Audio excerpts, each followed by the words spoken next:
오늘은 여호수아에게 주신 언약, 여호수아에게 주신 언약이라는 제목으로 말씀을 선고합니다. 이제 오늘부터 여호수아서를 시작을 합니다.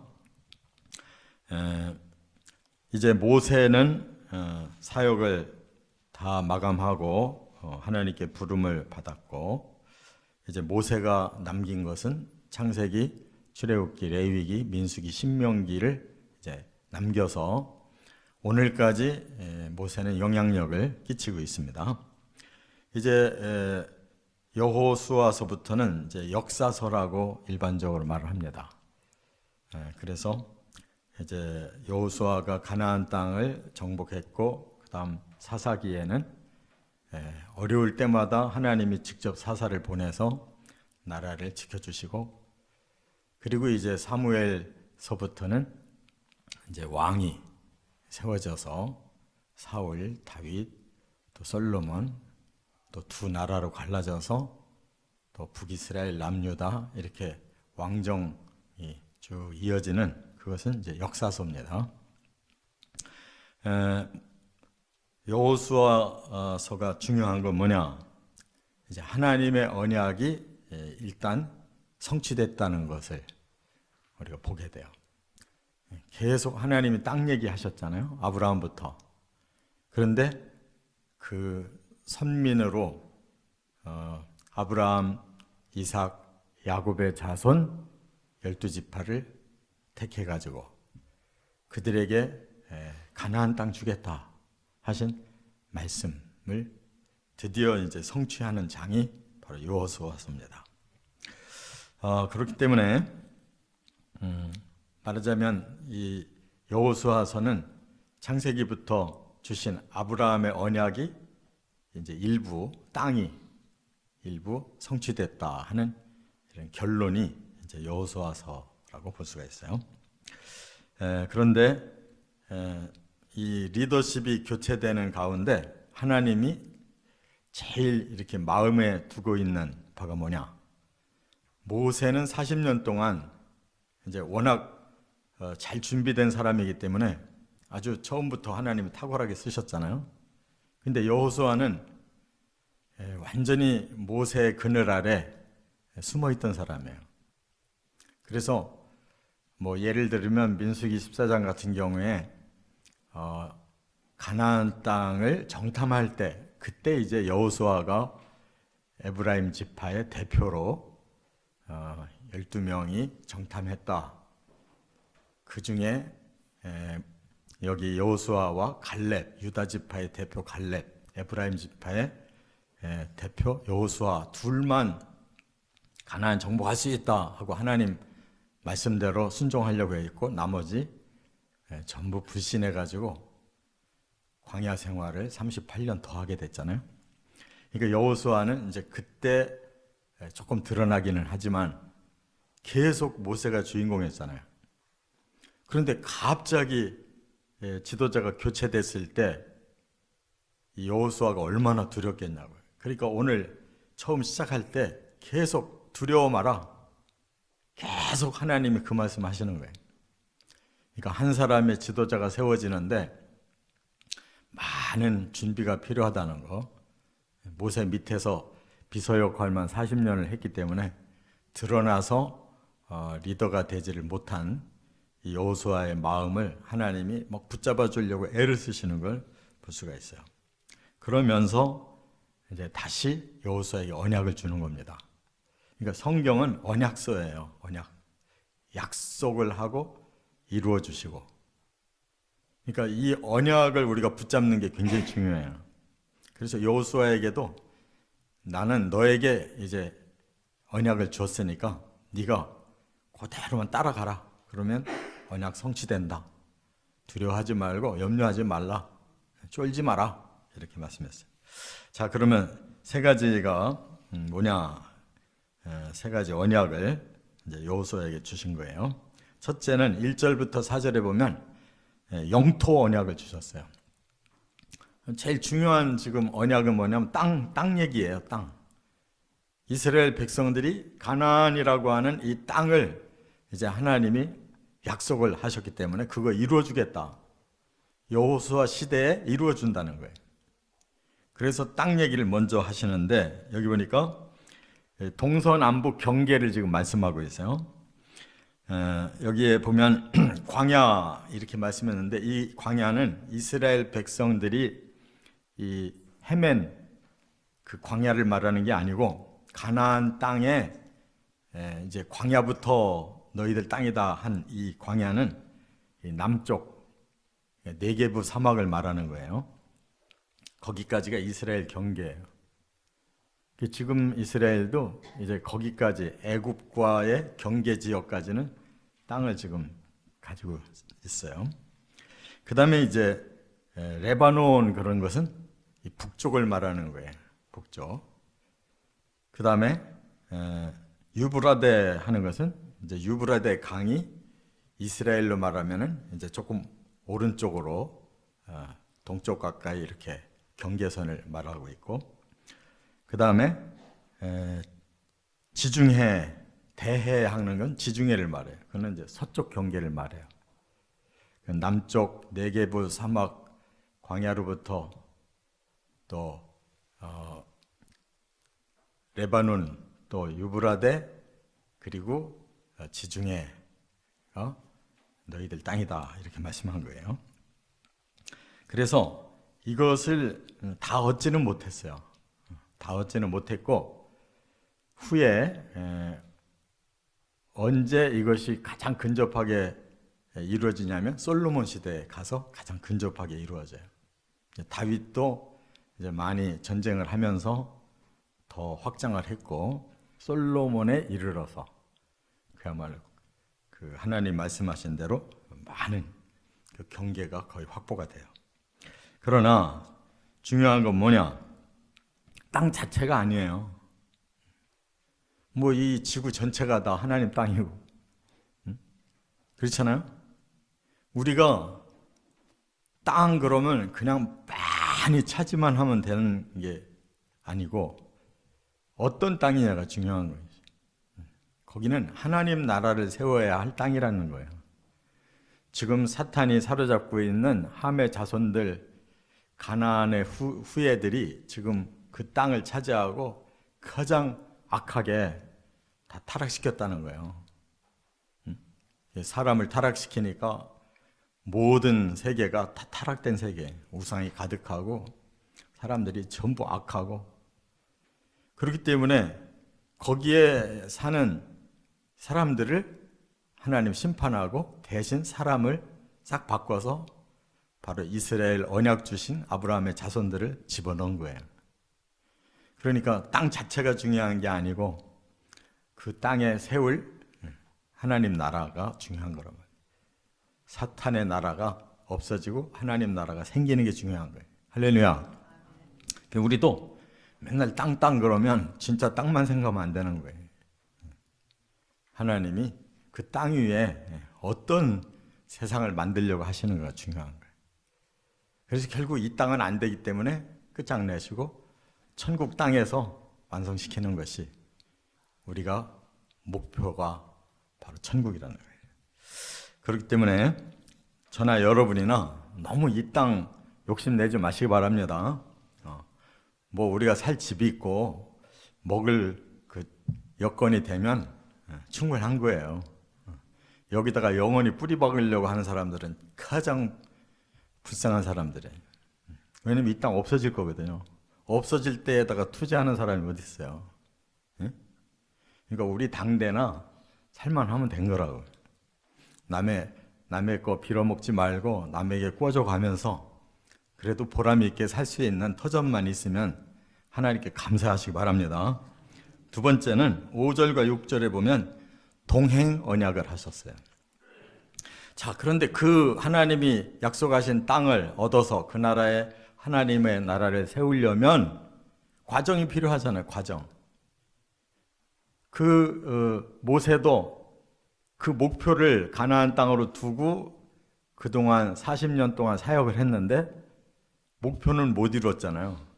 그 과정만 지금 온 거예요. 40년 동안 하나님이 모세와 함께 동행해 주시고 이스라엘을 2년 만에 들어가게 하려고 했는데 이렇게 불신하니까 그들에게 38년을 더 배회하게 한 거예요. 그거는 훈련이 필요했던 거예요. 모세는 훈련하는 사역을 하고 간 거고, 여호수아는 거기를 정복해서 하나님 나라를 세우는 기반을 다지는 것이 이 모세의 여호수아의 사명이란 말이에요. 그러니까 여호수아에게 뭘 약속해야 되겠어요? 모세와 함께 한 것처럼 하나님이 여호수아에게도 함께 하겠다는 거예요. 이게 중요한 거 아니에요.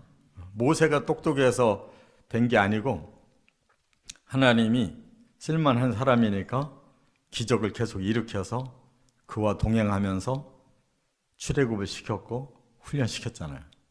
그럼 이제 여호수아를 통해서 나머지 일은 가나안 땅 주신다고 했으니까 정복하고 거기에 하나님의 나라를 세워야 되는데, 이 여호수아가 지금 벌벌 떨려서 겁을 내고 있으니까 뭐라고 그래요? 내가 너와 함께 할 거다, 동행할 거다. 이 5절에 보니까 내 평생에 너를 능히 대적할 수가 없으리니 내가 모세와 함께 있었던 것 같이 너와 함께 있을 것임이니라. 조금 더 쫄지 말라는 거예요. 너를 대적할 자가 없다. 왜? 모세와 함께 있었던 하나님이 이제 여호수아와 함께 있을 것이다 그랬어요. 그래서 내가 너를 떠나지 아니하며 버리지 아니하리니 그랬어요. 하나님이 책임진다는 거예요. 여호수아에게서 떠나지 않으시고 여호수아 버리지 않는다. 반드시 내가 너와 함께 해줄 거야. 그러니까 6절에 강하고 담대하라. 강하고 담대한 거는 뭐 여호수아에게 뭐 운동하고 근력을 세우라는 거예요? 믿음이 담대하고 강해져야 되는 거예요. 아니 우리 그리스도인들은 뭐 건만 뭐 대단하면 무슨 소용이 있어요? 그건 세상 사람들이 힘쓰는 거고, 우리가 강하고 담대한 건 우리의 영혼이 강하고 담대해야지. 겉으로 보면 별 볼 일 없어도 속이 강한 사람이 중요한 거예요. 하나님의 진리로 똘똘 뭉쳐 있어야 강한 거예요. 그래서 너는 내가 그들의 조상에게 맹세하여 그들에게 주리라 한 땅을 이 백성에게 차지하게 하리라. 너를 통해서 내가 주겠다고 약속한, 조상에게 주겠다고 약속했던, 그리고 너희들에게 주리라 약속했던 그 땅을 드디어 차지하게, 너희 것이 되게 하나님 만들어 주겠다는 거예요. 이게 바로 동행 언약이라는 거예요. 예수님도 뭐라고 그랬어요?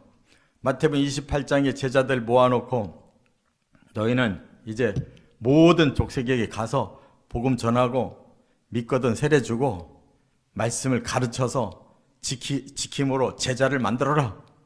내가 끝날까지 너희와 함께 할 거다. 그랬잖아요. 그러니까 지금 우리가 복음 전하고 하나님 나라를 세워가는 것이 우리 힘이 아니란 말이에요. 강하고 담대한 우리 마음에 있는 하나님의 말씀과 성령의 능력이란 말이에요. 그걸 믿고 우리는 나가는 거예요. 그러면 땅끝까지 예수님이 함께 해주시겠다는데 예수님이 이루시지 안 이루시겠냐고. 할렐루야. 저와 여러분은 예수님과 동행하면서 예수님이 목표로 주신 그 영적 땅을 확보하는데 우리가 지금 가고 있는 중이에요. 모세와 함께 하니까 어떻게 돼요? 그 강했던 그 이집트 문명을 무너뜨렸잖아요. 10가지 재앙을 쏟으니까 이집트 문명이 망해버려서 왕조가 바뀌어요. 그래서 거기서 탈출해가지고 계속 물이 없으면 물을, 먹을 게 없으면 만나를, 고기 달라고 그러면 매출하기를, 하여튼 모든 기적을 다 주셔가지고 40년 동안을 생존하게 하시고 영적으로 훈련하게 하시고 다 주셨어요. 그랬더니 여호수아에게도 똑같이 동행하고 그렇게 하나님이 주시겠다는 거예요. 그래서 요단 강물부터 가르잖아요. 여호수아 힘이 아니고. 모세에게는 홍해를 가르게 하더니 여호수아에게는 요단 강물을 갈라서 넘어가게 하시고, 첫 번째 강한 성 여리고를 그냥 7바퀴만 돌고 함성만 지르니까 무너지잖아요. 하나님이 약속하신 대로 여호수아에게 함께 하시니까 계속 기적이 일어나는 거예요. 기브온 전투에서 해가 넘어가려고 그러는데 막바지에 전투를 완료해야 되니까 여호수아가 태양이 머물러 오게 해달라고 하니까 태양이 머물렀다는 거잖아요.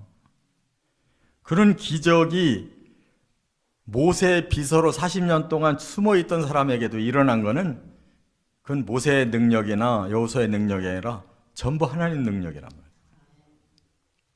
이게 믿어지면 그렇게 가는 거예요. 그런 일이 일어나는 거라고요. 이렇게 하나님이, 예수님이 끝까지 동행하시겠다고 하는 말씀을 확실히 믿으시 바랍니다. 믿음의 강도대로 이루어지는 거예요. 끝으로 세 번째, 7절부터 9절, 형통 언약. 형통이라는 말이 뭐예요? 막히지 않는 게 형통이에요. 되어야 할 일이 되어지는 것이 형통이란 말이에요. 근데 우리 사람들은 형통 그러면 막 무지무지하게 쏟아지는 걸 형통으로 보는데 아니에요. 우리가 가야 할 길을 착착 그때마다 열려서 가는 것이 형통이란 말이에요. 그냥 뭔가 하루아침에 막 떼부자 돼가지고 막 내게 뭐가 쌓이는 게 형통이 아니에요. 우리가 살아가야 될 길이 열려지는 게 형통이란 말이에요. 막히지 않는 게 형통이란 말이에요. 하나님이 그때그때마다 열어주시겠다는 거예요. 이루어 주시겠다는 거예요. 그러니까 날마다 하나님과 동행하면 형통이 이루어져 가는 거예요.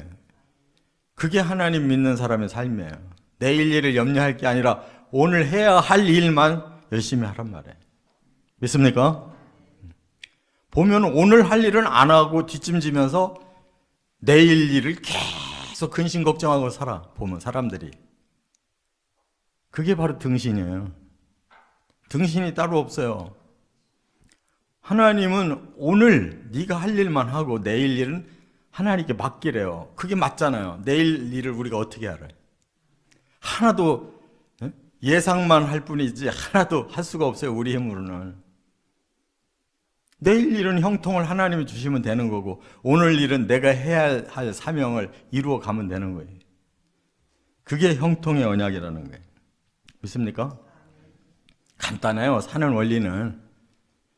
우리가 할 수 없는 거 하나님께 다 맡기는 거고 할 수 있는 것만 해나가면 점점 열려지도록 하나님이 열어주시겠다는데 그걸 못 믿으니까 자기가 오늘 일은 안 하고 내일 일, 먼 미래 일을 자꾸 생각한다고요. 머리가 터져. 사는 스타일이 엉망이에요. 보면. 지금 할 일은 하나도 안 해. 오늘 해야 할 일은 하나도 안 해. 그러니까 현재는 쪼들리고 내일은 망상으로 미리 심란해서 미래 것을 미리 가져다가 고민하고 야단이라고. 그러니까 밤에 잠도 안 와. 점점 몸이 약해져. 면역력이 사라져가지고. 뭐 억지로 운동한다고 돼요? 천만의 말씀. 성경에도 육체 연습은 약간의 유익이 있대요. 근데 사람들은 큰 유익이 있는 말씀은 버려요. 성령은 버려요. 약간의 유익이 있는 운동은 죽으라고 해. 이렇게 전부 다 거꾸로 산다니까. 새벽에 일어나서 교회 오면 다 돼요. 왜? 오늘 살 일이 딱 우리 앞에 주어져 있다는 걸 깨달아. 그럼 오늘 하루만 열심히 살면 되는 거예요. 내일 염려를 하나도 안 해. 그러면 그 사람은 행복한 거예요. 이렇게 7절에 이렇게 말씀했죠. 오직 강하고 극히 담대하여 나의 종 모세가 내게 명령한 그 율법을 다 지켜 행하고 우로나 좌로나 치우치지 마라. 이게 지금 할 일이에요. 응? 내 마음은 하나님의 진리로 그냥 강하고 담대하기만 하면 된다는 거예요. 이래야 되나? 저래야 되나? 염려할 필요가 없어요. 왜? 하나님은 우리에게 이미 말씀을 주셨으니까. 진리를 주셨어요. 너 진리 알지? 진리 믿지? 예! 하고 그대로 가는 거예요. 딴 거를 보지 말라는 거예요. 그러면 어떻게 율법을 다 지킬 수 있느냐? 어떻게 하나님 말씀을 잘 지킬 수 있느냐? 그랬어요. 네 입에서 떠나지 말게 하며 그랬어요. 우리 입에 하나님 말씀이 달려 있어야 돼. 날마다 말씀을 읽고 입으로 고백하고 순종하겠습니다. 결단하면 그날 그렇게 사라지는 거예요. 주야로 묵상해라. 하나님 말씀을 계속 생각하면 하나님의 지혜가 다 나오게 돼 있어요. 절제할 거 절제가 다 되게 돼 있어요. 내 헛된 욕망이 가라앉게 돼 있고 내 들뜬 자아를 내려놓을 수 있는 힘이 생기는 거예요. 오늘 하루 엉뚱하게 세상 지식이 콱 들어와 가지고 오늘 하루 들뜨면 뭐해? 오늘 나를 내가 스스로 절제할 수가 있어야지 오늘을 성공한 거지. 오늘 그냥 우왕좌왕하면서 하루 살면 실패잖아요. 단 게 없어요. 하나님이 주시는 이 진리 하나를 딱 깨닫고 오늘 하루에 내가 결단하고 살자, 이렇게 살자 하고 하루를 살아보면 되는 거예요. 그럼 말씀이 차곡차곡 우리의 마음에 쌓이고 말씀의 능력이 우리를 점점 강화시켜 주신다는 거예요. 다른 게 없어요. 우리가 가진 게 뭐 있어요? 진리와 성령. 믿습니까? 그러면 열려진다는 거예요. 하나님의 지혜가, 하나님의 신령한 힘이 우리를 만들어 가시는 거예요. 이렇게 하나님의 형통 언약을 믿고 또 하나님의 동행 언약을 믿고 하나님의 영토 언약을 믿고 그 방향으로만 쭉 하면 우리는 이 땅에서 가장 승리하는 사람이고 그 나라에서는 가장 행복한 사람이에요. 비결 다 나와 있잖아요. 뭘 고민하십니까? 뭐가 문제입니까 도대체? 하나님의 진리가 내 안에 살아계시는지 하나님의 성령이 내 마음을 뜨겁게 사로잡고 계시는지만 확인해보라고. 그러면 그날은 다 되는 거예요. 이렇게 승리하실 주의 이름 축원합니다.